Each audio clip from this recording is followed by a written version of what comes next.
Sejenak horor. Assalamualaikum warahmatullahi wabarakatuh. Apa kabar semuanya? Semoga kita semua selalu diberi kesehatan dan kelancaran rezeki oleh Allah Subhanahu wa Ta'ala. Kembali lagi dalam channel Sejenak Horor bersama saya Mas Gaga yang akan membawakan kisah horor dalam video kali ini. Dan untuk kisah yang akan saya bawakan kali ini berjudul Petaka Pesugihan Hubungan Badan. Sebelum kita masuk ke dalam ceritanya, jangan lupa untuk like, komen, dan subscribe. Serta aktifkan juga lonceng notifikasinya agar tidak ketinggalan untuk cerita horor lainnya. Mari langsung saja kita masuk ke dalam ceritanya.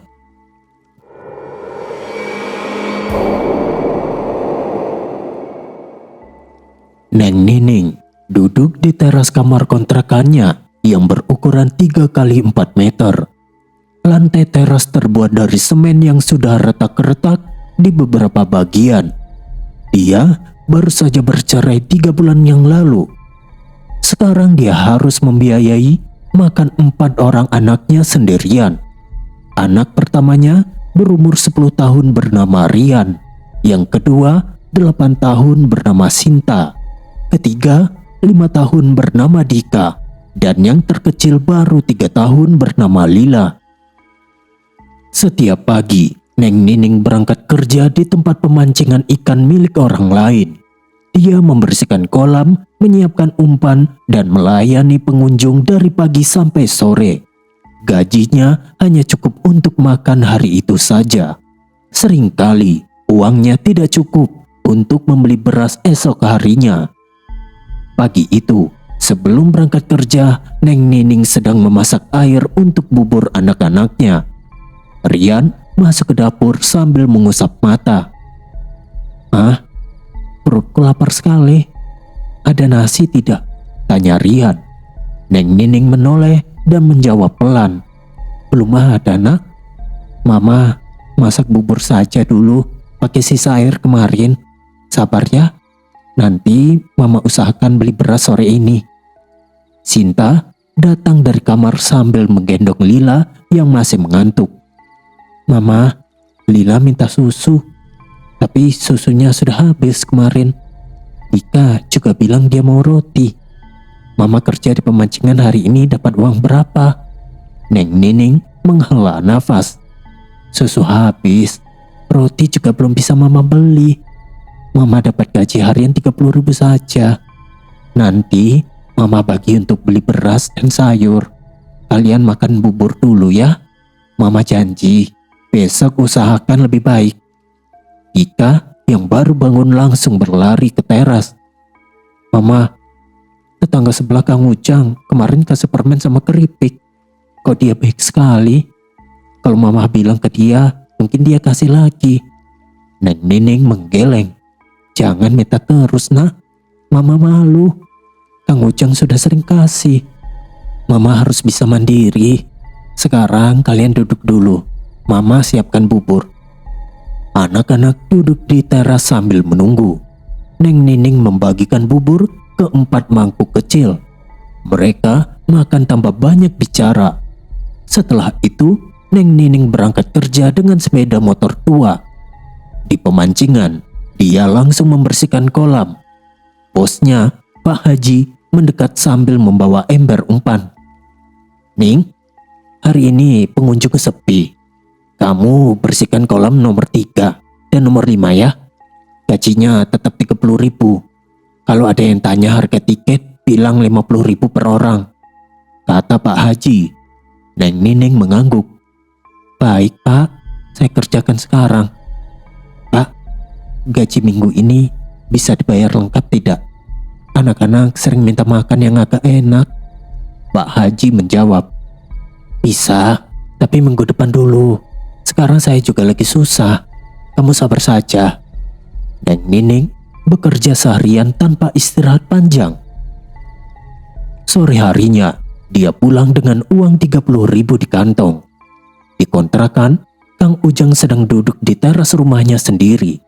Kang Ujang melihat Neng Nining dan memanggil, "Neng, Ini ada sisa nasi goreng dari rumah. Oh, buat anak-anakmu ya. Masih hangat, kata Kang Ujang sambil menyerahkan plastik. Neng Nining menerima plastik itu. Terima kasih, Kang. Saya benar-benar malu. Anak-anak saya makan bubur pagi ini. Saya tidak tahu harus bagaimana lagi supaya bisa beli beras besok. Kang Ujang tersenyum. Tidak apa-apa, Neng. Saya ikhlas. Besok pagi kita ketemu di pasar ya. Saya ada di warung kopi biasa. Keesokan paginya, Neng Nining pergi ke pasar setelah mengantar anak-anak ke sekolah dan playgroup. Di pasar, dia bertemu Kang Ujang yang sedang berdiri di depan warung kopi bersama Kang Asep dan Cek Ici. Neng Nining mendekat dan langsung berbicara. Kang Ujang, saya mau mengucapkan terima kasih yang banyak, kata Neng Nining. Selama saya mengontrak di sini, Akang seringkali memberikan makanan untuk anak-anak saya. Saya merasa malu karena saya belum bisa membalas kebaikan Akang. Jujur saja, kondisi keuangan saya sedang sangat buruk sekarang. Saya tidak tahu harus bagaimana lagi. Kemarin, anak-anak makan bubur air saja. Dan gaji saya tidak cukup untuk beras besok. Kang Ujang menatap Neng Nining dan menjawab dengan suara pelan. Tidak apa-apa, Neng. Saya ikhlas membantu. Kebetulan usaha mainan anak-anak saya sedang lancar. Jadi rezeki saya sedang baik. Neng, kalau Neng Nining mau dan sedang butuh jalan keluar untuk masalah uang ini, bagaimana kalau Neng ikut kami pergi ziarah? Kita akan ziarah ke salah satu makam di sebuah kabupaten di Jawa Barat.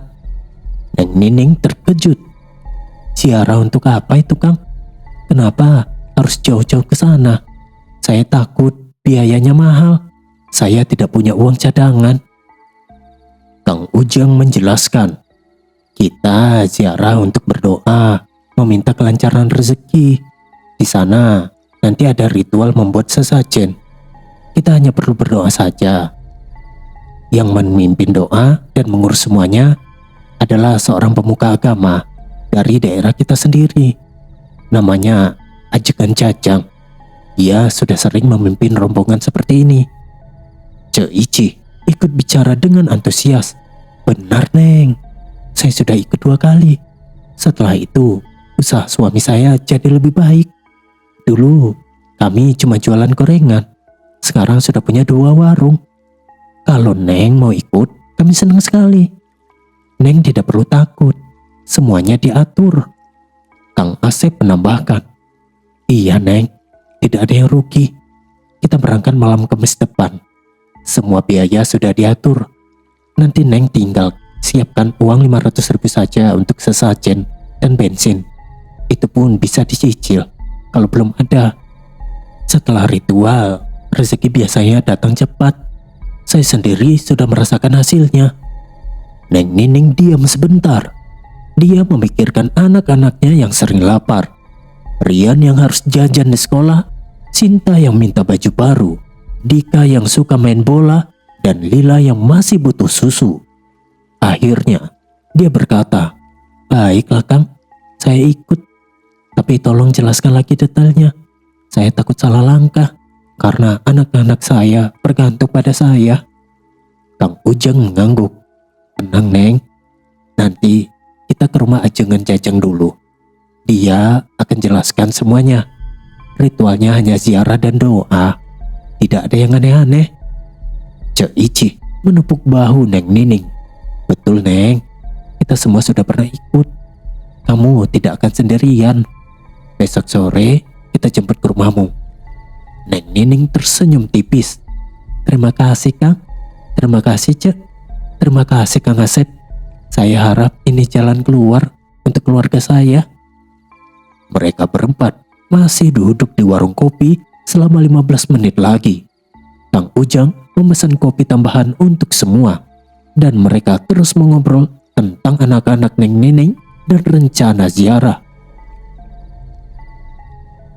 Beberapa jam kemudian, setelah selesai mengobrol di warung kopi, Neng Nining, Kang Ujang, Kang Asep, dan Cek Ici langsung berangkat menggunakan 2 sepeda motor menuju rumah Ajengan Jajang.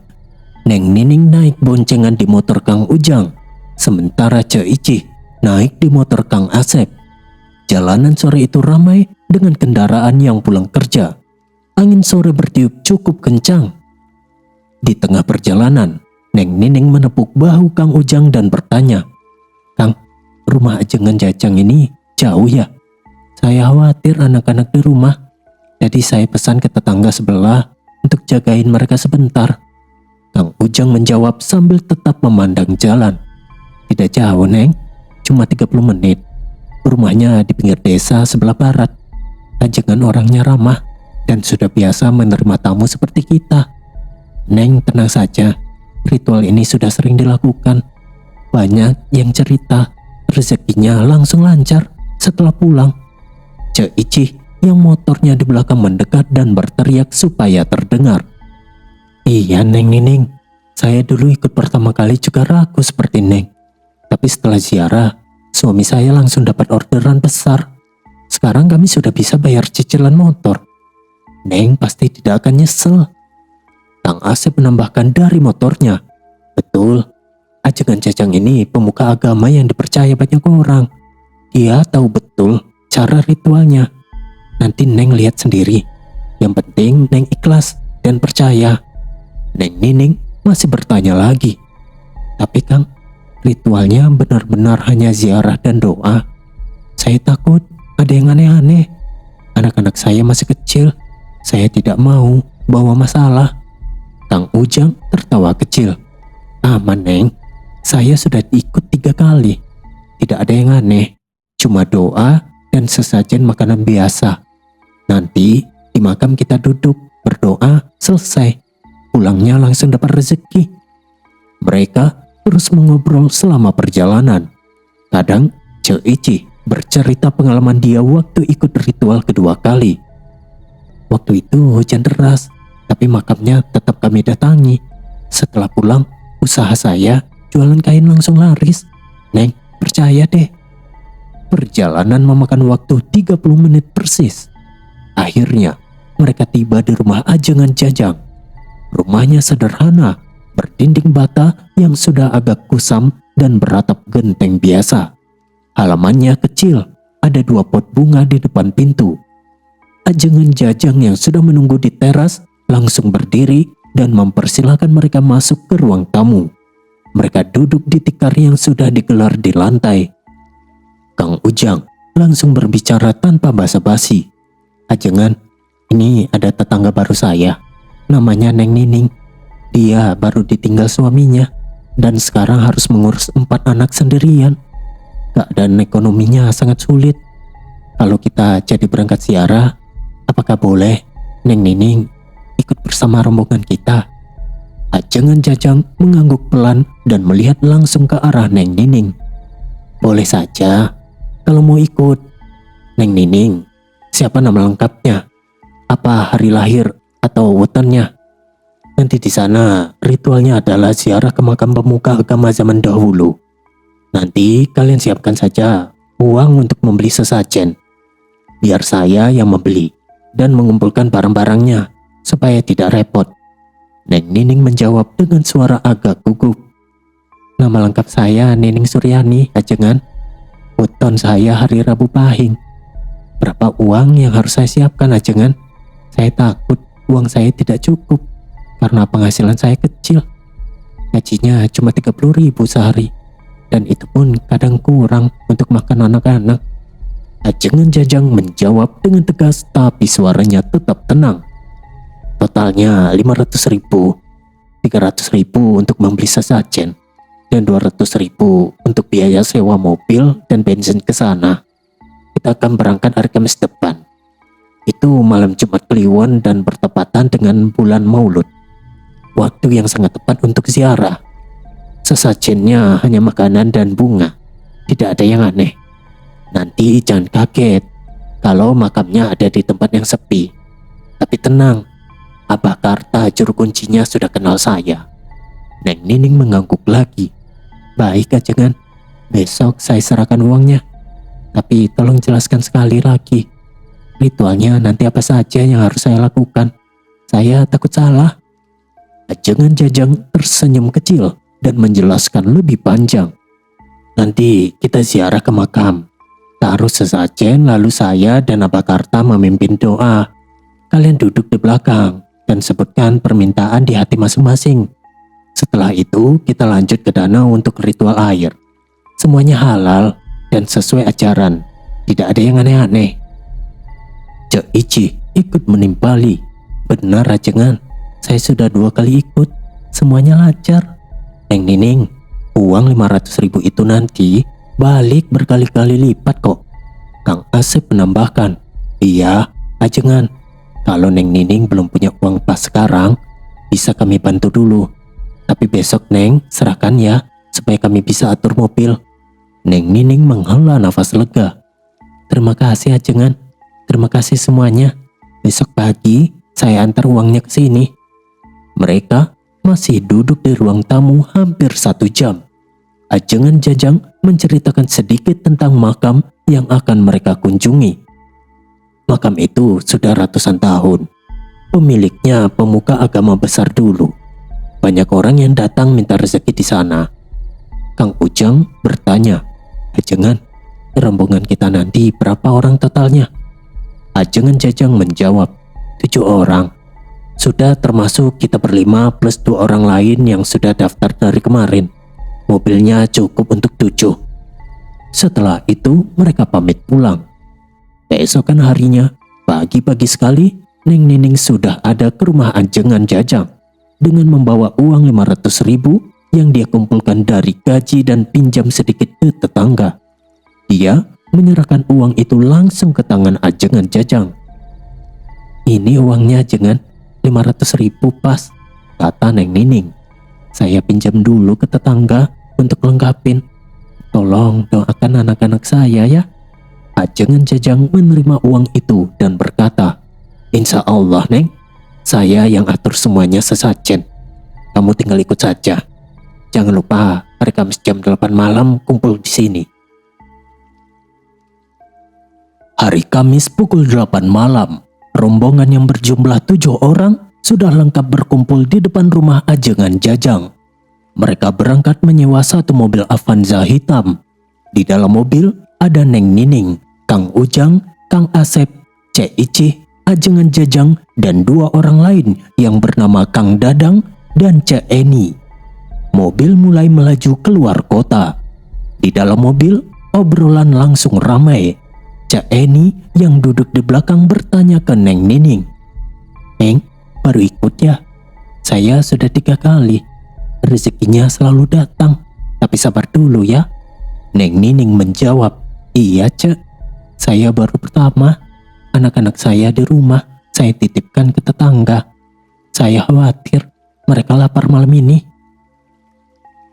Kang Dadang menimpali, tenang Neng, ritual ini cepat. Besok pagi kita sudah mulai. Saya dulu ikut, usaha bengkel saya langsung penuh orderan. Ajengan Jajang yang duduk di depan menoleh ke belakang dan berkata, semua tenang saja. Perjalanan sekitar 3 jam.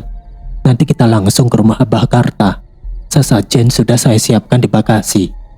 Perjalanan berlangsung selama 3 jam. Mereka berhenti sekali di warung pinggir jalan untuk buang air kecil dan membeli air minum. Di warung itu, Kang Ujang bertanya ke Ajengan Jajang. Ajengan, sesajennya sudah lengkap semua, ayam cemandi dan bunganya.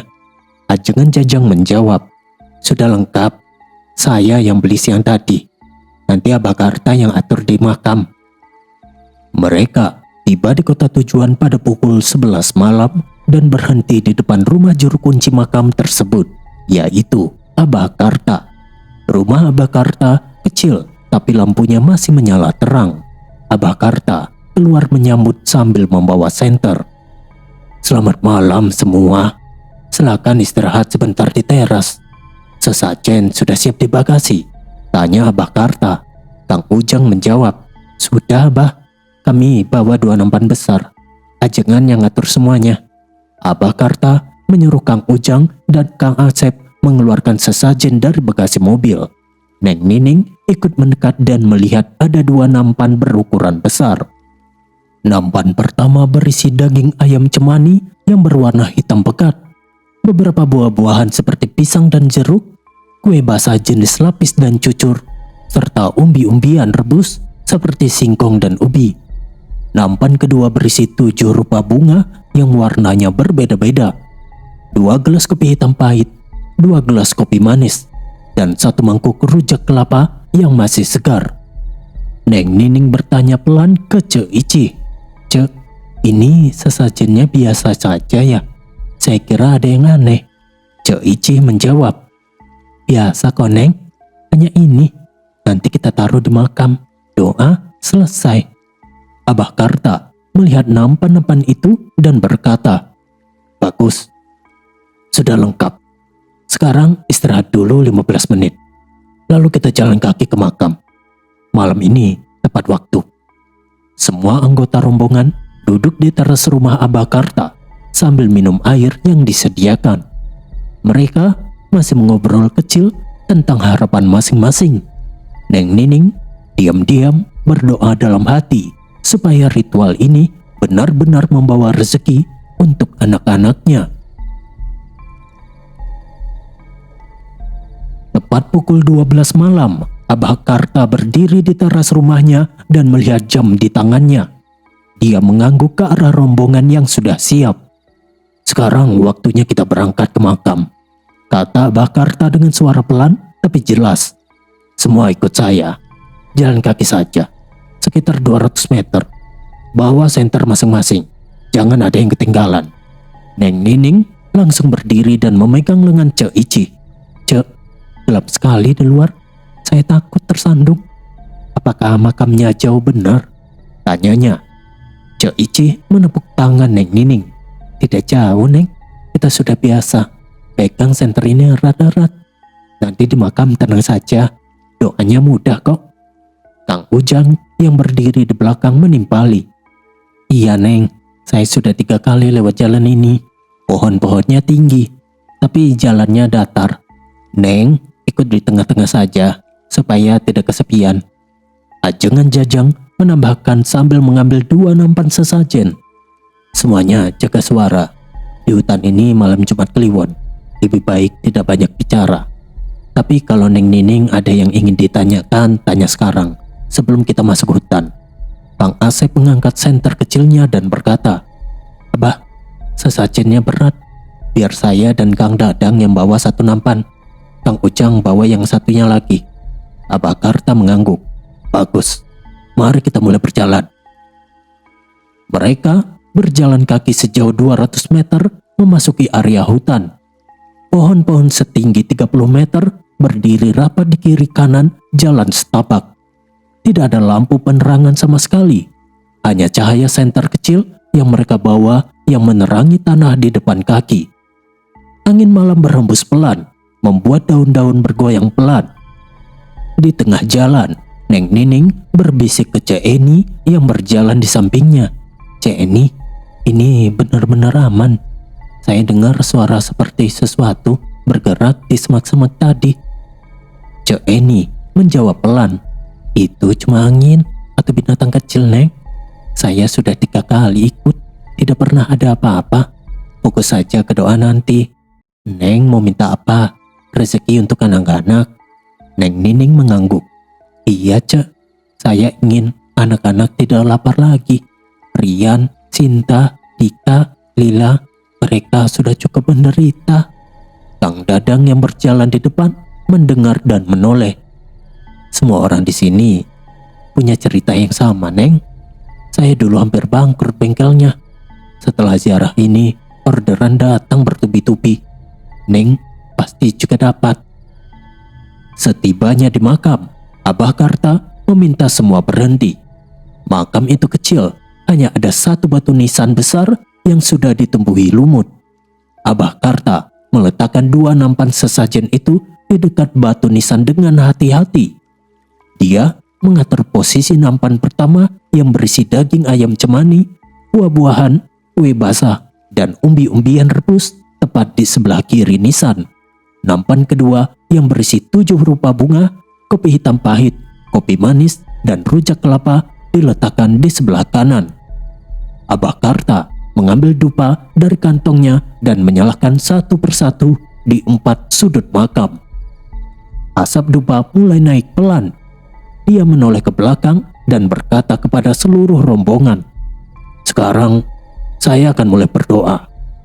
Kalian semua duduk di belakang saya di tanah ini. Jangan ada yang berdiri. Sambil saya membacakan doa, kalian sebut saja permintaan kalian di dalam hati. Kalau kalian ingin cepat kaya atau ingin usaha lancar, sebutkan saja terus-menerus di dalam hati sampai saya selesai berdoa. Jangan berhenti, fokus." Mereka semua duduk di tanah yang agak lembab. Neng Nining duduk persis di belakang ajangan Jajang. Sebelum doa dimulai, Kang Ujang berbisik ke Neng Nining, "Neng, ingat ya, sebutkan terus permintaanmu. Jangan pikirkan yang lain.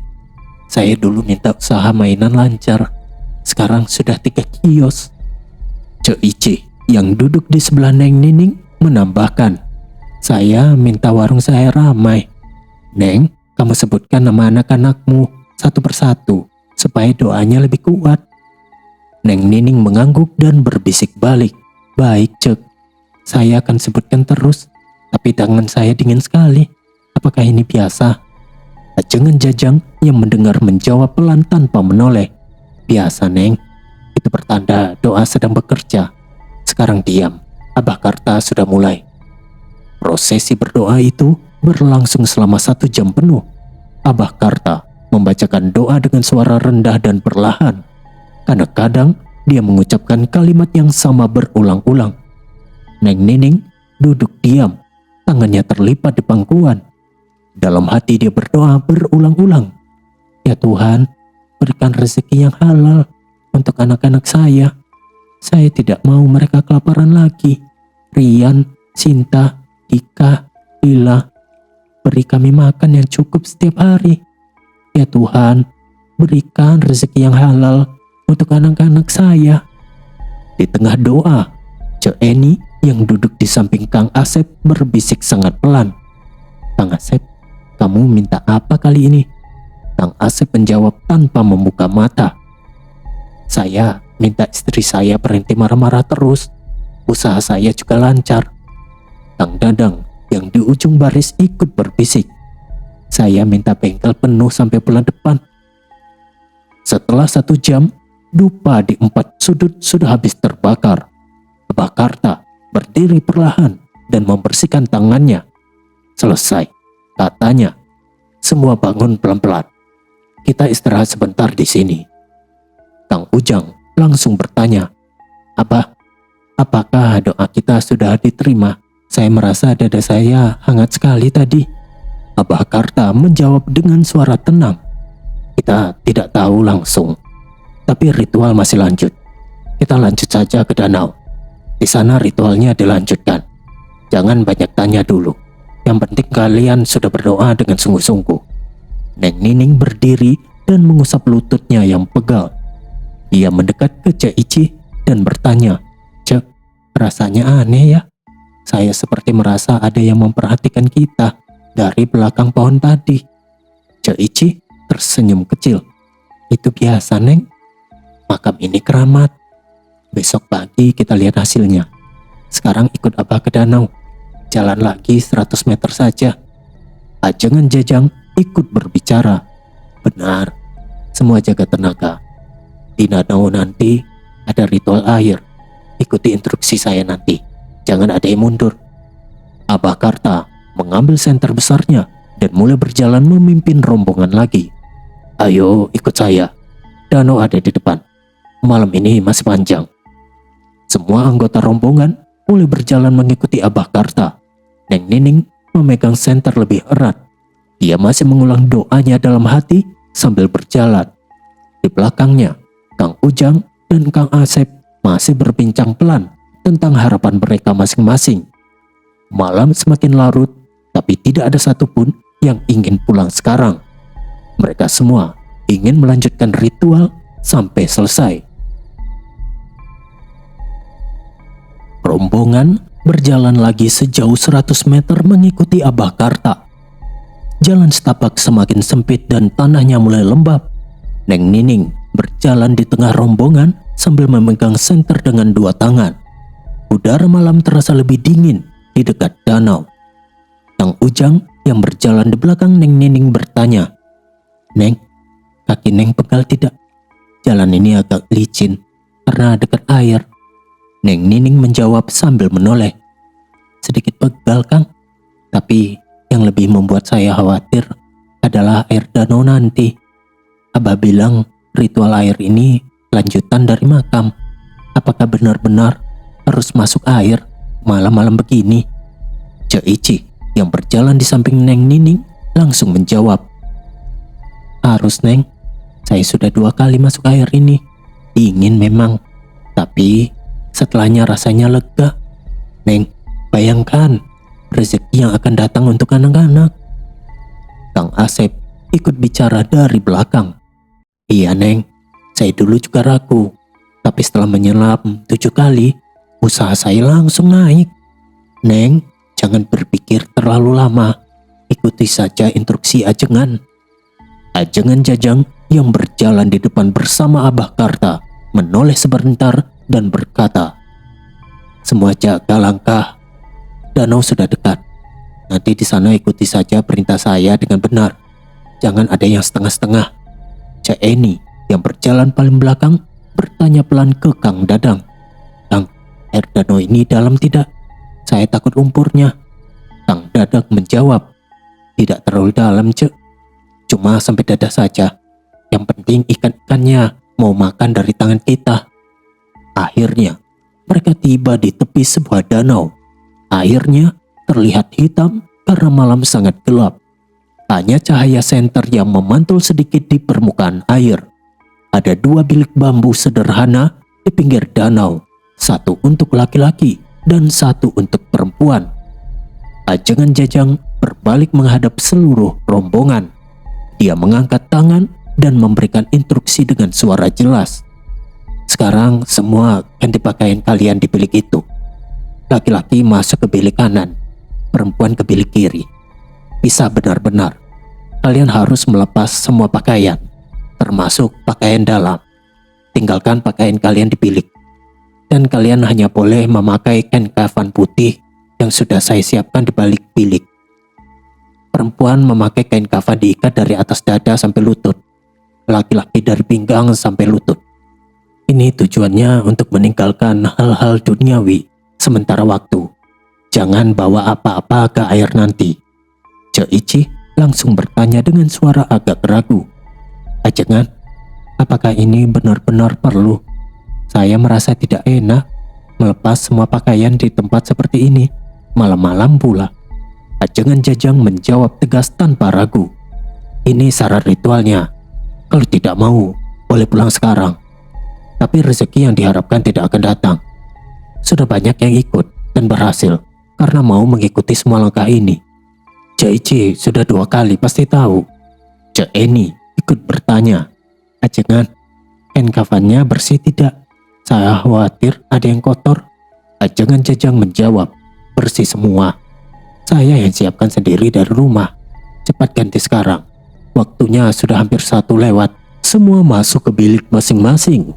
Di bilik perempuan, Neng Nining dan Cek Ici serta Cek Eni berganti pakaian. Neng Nining mengikat kain kafan putih dari atas dada sampai lutut sambil bertanya pelan, "Cek Ici, benar-benar harus telanjang di bawah kain ini? Saya merasa sangat tidak nyaman." Cek Ici menjawab sambil mengikat kainnya, "Benar, Neng, itu syaratnya. Tapi di air nanti gelap, tidak ada yang lihat. Cepat selesai. Ajengan sudah menunggu." Setelah semua berganti pakaian kafan, mereka keluar dari bilik. Ajengan Jajang membagikan bungkusan kecil berisi pelet makanan ikan kepada setiap orang. "Kalian harus masuk ke dalam air danau. Berjalanlah sampai airnya setinggi dada. Nanti berikan makanan ini ke ikan-ikan di dalam danau. Cara memberikannya jangan dilempar. Kalian harus memegang makanannya dan menjulurkan tangan kalian ke air sampai ikan itu memakannya dari tangan kalian. Setelah itu, kalian harus menyelamkan seluruh tubuh sampai kepala ke dalam air sebanyak 7 kali sambil membaca kalimat yang saya tulis di kertas ini. Bacalah pelan-pelan setiap kali menyelam. Neng Nining menerima bungkusan pelet itu dengan tangan gemetar. Dia merasa takut karena lumpur danau itu sangat dalam. Dia hanya berdiri di pinggir air yang tingginya selutut. Air terasa sangat dingin di kakinya. Sementara itu, teman-temannya yang lain berjalan pelan ke tengah danau. Kang Ujang, Kang Asep, Kang Dadang, Cek Ici, dan Cek Eni sudah sampai air setinggi dada dan mulai menyelam satu persatu. Saat teman-temannya mulai menyelam, Neng Nining melihat pemandangan di depannya berubah. Dia tidak melihat danau lagi, melainkan barisan orang yang memakai baju kerajaan zaman dahulu. Mereka berdiri di air sambil memegang tombak dan memakai mahkota. Neng Nining ketakutan, tubuhnya gemetar hebat. Dia langsung lari menghampiri Abah Karta yang masih berdiri di pinggir danau. "Abah, saya melihat orang-orang berpakaian kerajaan di tengah danau. Mereka berdiri di air sambil memegang tombak. Banyak sekali, Abah," kata Neng Nining sambil gemetar dan nafasnya tersengal. Abah Karta menoleh dan menjelaskan dengan suara tenang. "Itu adalah penjelmaan ikan-ikan di danau tersebut yang merupakan prajurit kerajaan masa lalu. Itu pertanda ritual sedang berjalan dengan baik. Neng harus ikut menyelam supaya permintaannya terkabul. Jangan takut, itu hanya tanda saja." Neng Nining menggeleng keras. "Saya tidak mau, Abah. Saya takut sekali. Saya tidak sanggup masuk lebih dalam. Saya kembali ke bilik saja untuk memakai baju asal." Ajangan Jajang yang sedang di tengah danau mendengar teriakan Neng Nining. Dia berteriak dari tengah air, "Neng Nining, kalau tidak ikut, rezeki tidak akan datang. Sudah sampai sini, jangan mundur sekarang. Anak-anakmu butuh uang itu." Neng Nining tetap menggeleng dan berjalan cepat kembali ke bilik bambu. Dia membuka kain kafan dan memakai baju asalnya dengan cepat. Tangan dan kakinya masih basah dan dingin. Cek Ici yang baru naik dari air mendekat sambil basah kuyup. "Neng, kenapa mundur? Kita semua sudah lakukan. Tinggal 7 kali menyelam saja," kata Cek Ici. Neng Nining menjawab sambil mengancing bajunya. "Saya tidak bisa, Cek. Saya lihat orang-orang kerajaan itu. Saya takut. Saya pulang saja dengan baju ini." Abah Karta mendekat dan berkata lagi, "Neng, kalau hanya sampai sini, doa di makam tadi mungkin tidak penuh. Tapi kalau Neng yakin pulang, tidak apa-apa. Yang penting Neng sudah ikut sampai makam." Ajangan Jajang masih berteriak dari tengah danau, "Neng Nining, pikirkan anak-anakmu. 2 miliar bisa datang kalau Neng ikut sampai selesai." Neng Nining tetap diam dan duduk di pinggir bilik. Dia menunggu rombongan selesai ritual di danau sambil memeluk lututnya sendiri. Malam itu, dia sudah memutuskan untuk tidak melanjutkan bagian ritual air ini. Pukul 3 pagi, ritual di danau akhirnya selesai. Semua anggota rombongan yang tadi basah kuyup sudah naik ke pinggir danau dan berganti pakaian kering di bilik bambu. Neng Nining yang sudah memakai baju asalnya sejak tadi duduk sendirian di pinggir bilik sambil memeluk lutut. Dia melihat teman-temannya keluar satu persatu dengan wajah lelah tapi puas. Cek Ici mendekat sambil mengeringkan rambut dengan handuk kecil. "Neng, kamu benar-benar tidak ikut menyelam tadi. Kami semua sudah selesai 7 kali. Airnya dingin tapi rasanya lega sekali setelahnya." Neng Nining menggeleng. "Saya tidak bisa, Cek. Saya lihat orang-orang kerajaan itu jelas sekali.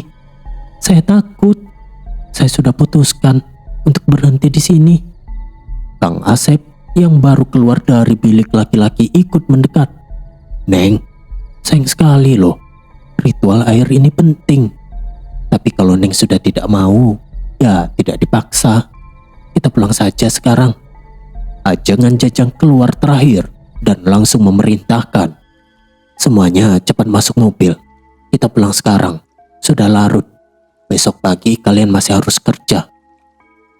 Mereka semua naik ke mobil Avanza hitam yang sama. Neng Nining duduk di kursi belakang paling ujung, di samping Cek Eni. Kang Ujang duduk di tengah, Kang Asep di samping supir. Ajengan Jajang duduk di depan di samping supir. Mobil mulai melaju pelan keluar dari area danau menuju jalan raya besar. Di awal perjalanan, suasana di mobil masih tenang. Cek Ici yang duduk di depan Neng Nining bertanya, "Neng, kamu tidak kedinginan tadi di pinggir air? Kaki saya masih basah sampai sekarang."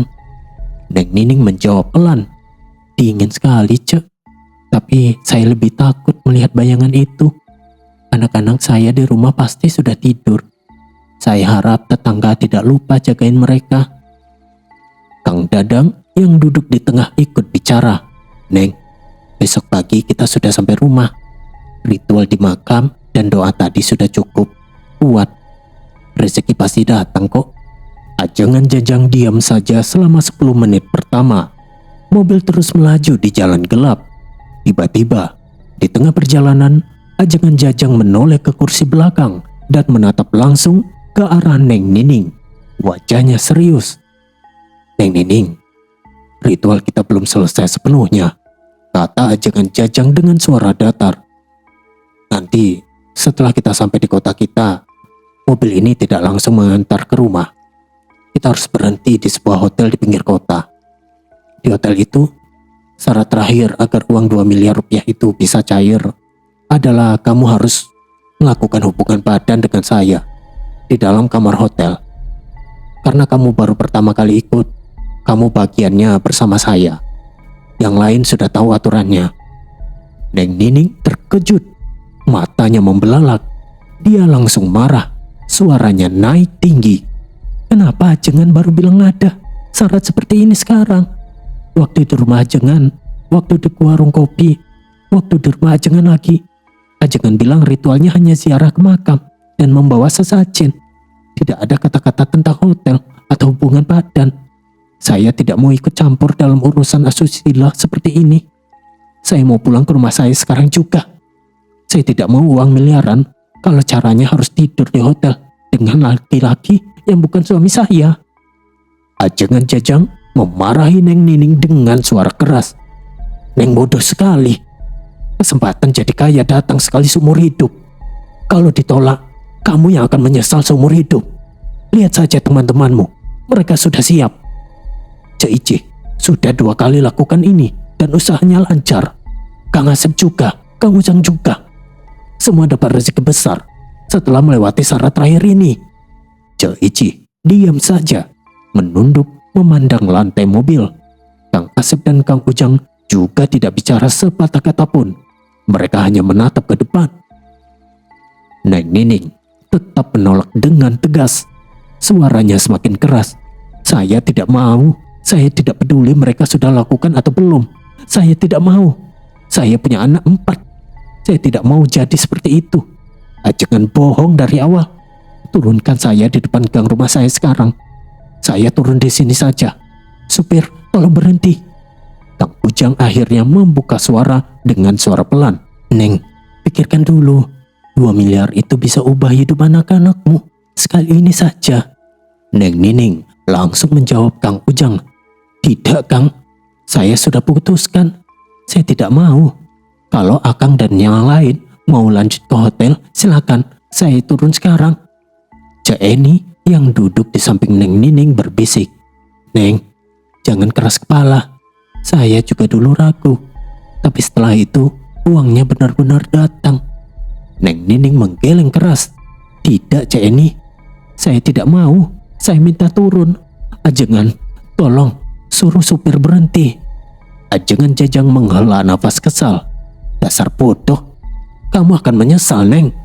Tapi kalau kamu mau turun, ya sudah turun saja. Supir, berhenti di gang kontrakan Neng Nining."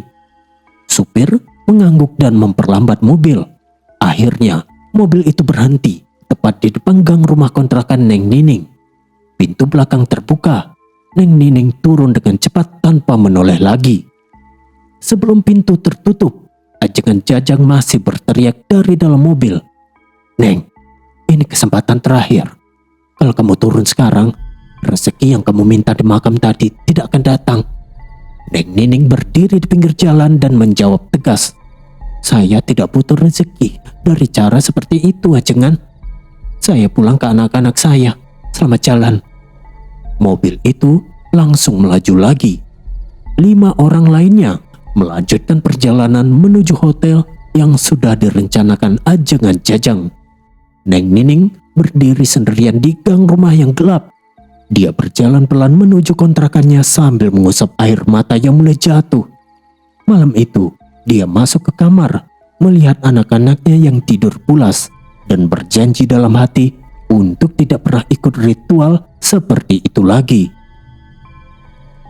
1 bulan sudah berlalu sejak malam ritual itu. Kehidupan Neng Nining kembali seperti biasa. Setiap pagi dia masih berangkat ke pemancingan ikan, membersihkan kolam, menyiapkan umpan, dan melayani pengunjung. Gajinya masih 30.000 sehari. Anak-anaknya, Rian, Sinta, Dika, dan Lila masih sering makan bubur atau nasi dengan lauk sederhana. Namun Neng Nining merasa bersyukur karena tidak ada kejadian aneh yang menimpanya setelah dia menolak ikut ke hotel malam itu.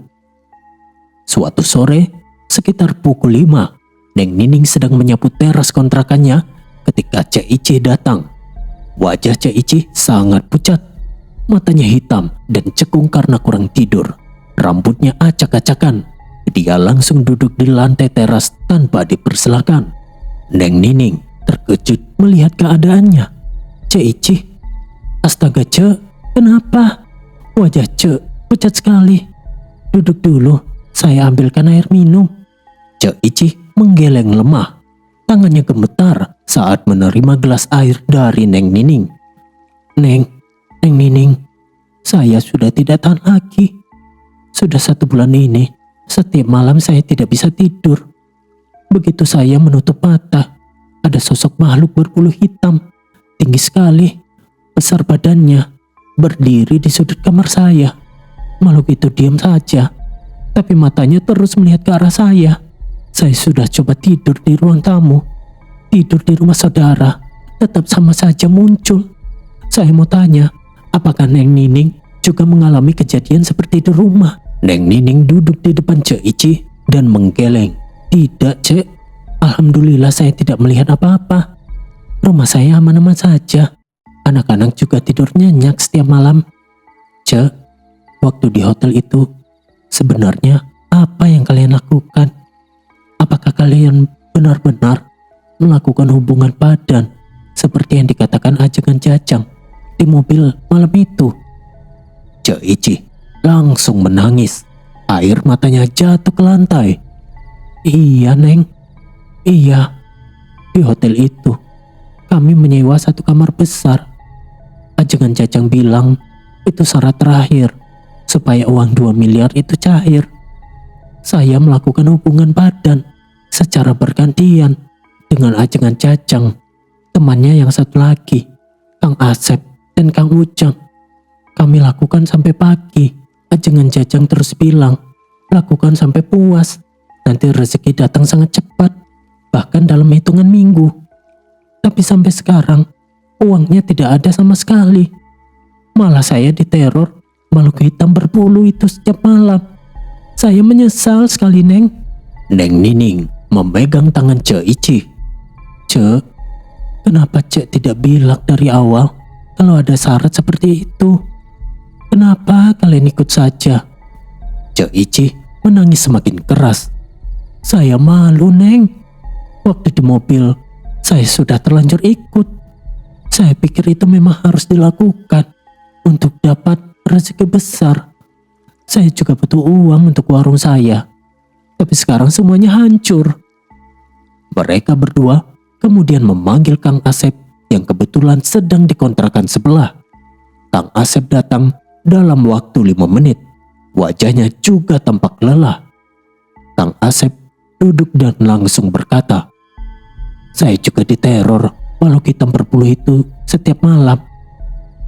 Bukan hanya itu, istri saya tiba-tiba marah besar tanpa alasannya jelas. Dia bilang saya sudah tidak seperti suaminya yang dulu. 2 minggu lalu dia minta cerai dan pergi meninggalkan rumah bersama anak kami. Kehidupan saya hancur total. Setelah pulang dari hotel itu, usaha saya juga sampai pembeli sekarang. Neng Nining bertanya lagi, Kang Asep, waktu di hotel berapa orang yang benar-benar lakukan itu? Kang Asep menjawab pelan, kami semua, Neng. Ajakan Cacang, temannya, Kang Ujang, Cek Ici, Cek Eni, dan saya. Semua bergantian di satu kamar. Ajakan bilang, itu bagian dari ritual penutup. Saya bodoh karena percaya. Neng Nining menghela nafas panjang. Saya merasa ada yang salah dengan ritual itu sejak awal. Saya harus menemui Kang Ujang sekarang juga. Neng Nining pergi ke rumah Kang Ujang yang hanya beberapa kontrakan dari rumahnya. Istri Kang Ujang menyambut di depan pintu dengan wajah sedih. Bu, Kang Ujang ada? Tanya Neng Nining. Istri Kang Ujang menjawab, ada Neng, tapi suami saya sering bertingkah aneh. Sejak pulang dari ziarah bulan lalu, dia sering menangis sendiri, lalu tiba-tiba tertawa. Kadang dia bicara sendiri. Masuklah. Neng Nining masuk dan melihat Kang Ujang duduk di lantai teras dengan pandangan kosong. Kang Ujang tiba-tiba menoleh ke arah Neng Nining, matanya merah. Neng Nining, saya minta maaf, kata Kang Ujang sambil menangis terseduh. Maafkan saya, semua kesalahan saya. Saya yang mengajak Neng ikut ritual itu. Saya merasa sebentar lagi saya akan mati.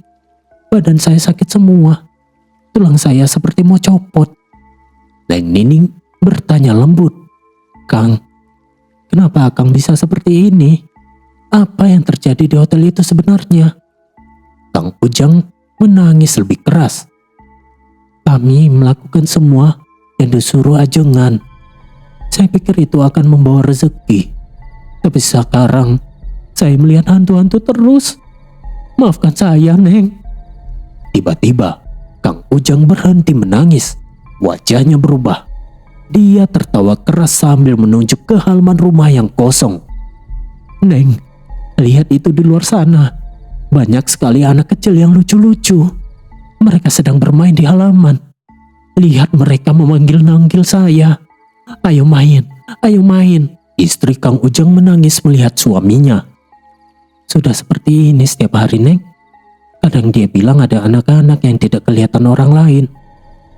Keesokan harinya, Kang Ujang pergi ke jalan raya dan memungut puntung rokok bekas. Dia membawa puntung-puntung itu pulang, membuka kertasnya, mengeluarkan tembakaunya, lalu menggulungnya kembali menjadi rokok baru. Tetangga-tetangga sudah mulai memperhatikan perilakunya yang aneh.